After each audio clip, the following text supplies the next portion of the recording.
Hello, cherished viewers. Welcome back to Sandy Home Recipe. Mama come about Sandy Home Recipe.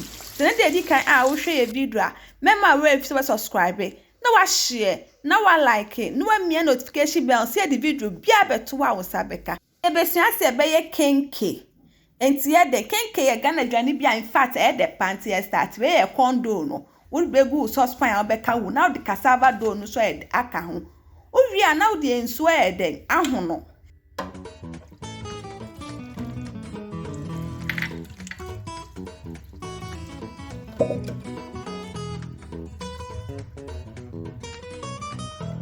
Oh, you're not a quasi jasso.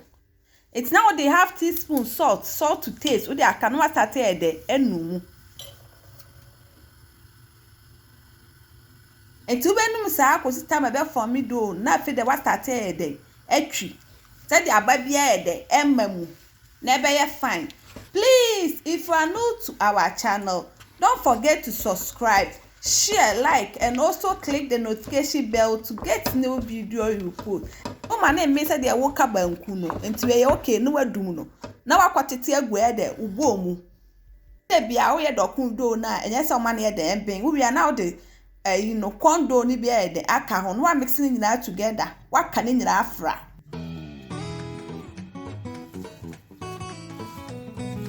Remember to hit the bell icon to get new video we will post if you are new to our channel.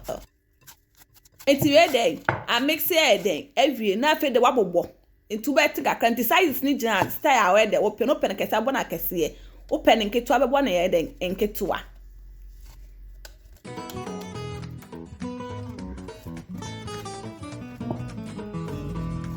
Abwe we na de see in chain na fe de wakọ ye de wahaban no. Tembi wa haba na ese usoki antanti we se mi soki ye na wa ye fi ensu na fe wa ye den wo de akobo dokro no enti wo fa do na wo de haban no ye den wo de haba na ye de akova do ne ho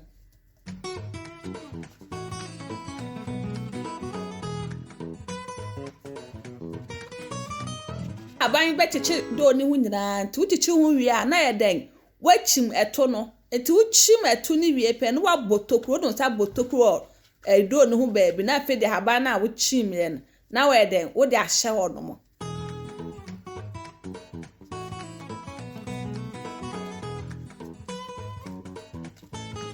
enti sa na ba ni nyina ekosi tama ye den wo do ni nyina ye den ebesa se na ni de di kan a wo hwe ye video a mema rain fi so be subscribe na wa share na wa like no amia notification bell see the video bia beto wa won say de ebeka etu be koso ayesa akosi tama eden udo ni na eden ebesa.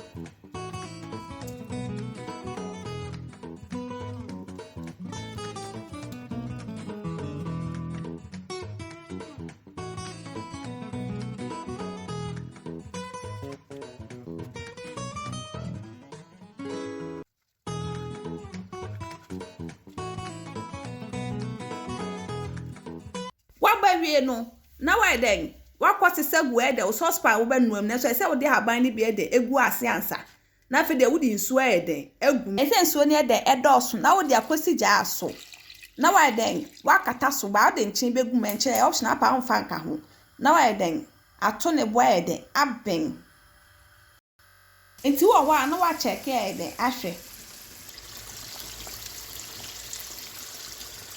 enti e de ye dokuno abia yo pese ye mrepa so a wo be ma na ye den esiso nti star wo pen ni nyina gina wo so na fe de wa ye den wa serve. Please, if you are new to our channel, don't forget to subscribe, share, like, and also click the notification bell to get new video we will post. In fact, Kenkey adwane bia eye de pa.